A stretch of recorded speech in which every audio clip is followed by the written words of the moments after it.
হর হর মহাদেব। তো আপনাদের অশেষ কৃপায় আমরা এখন যাত্রা শুরু করছি। দেখুন এতটা কঠোর ঝুঁকি নিয়ে, এবং পাশে দেখছো আমাদের ঝর্ণা বইছে, এবং দুপাশে শুধু পাহাড়ে পাহাড়, এবং মহাদেবের কৃপা যদি না থাকতো তাহলে এত দূর আসা হয়তো সম্ভব হতো না। তবে বৃষ্টির মাঝেও এবং এতটা মেঘের মাঝেও আমরা আপনাদের, অর্থাৎ যারা ঘরে বসে থেকেও আসতে পারে না এবং মন চাইলেও দুর্যোগের কারণে আসতে পারে না, তাদের অশেষ কৃপায় আমরা মস্তকে আশীর্বাদ গ্রহণ করে কিন্তু বাবার কাছে আসছি, এবং এই সুন্দর সমুদ্র দর্শন সকলের হৃদয়কে আকৃষ্ট করছে। দেখুন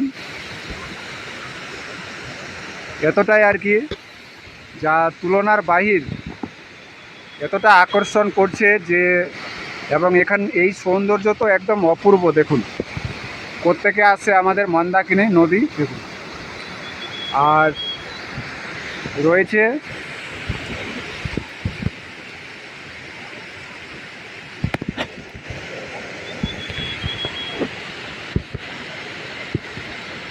দেখো।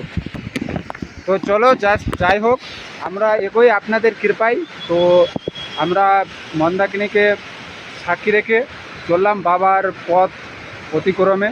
হর হর মহাদেব।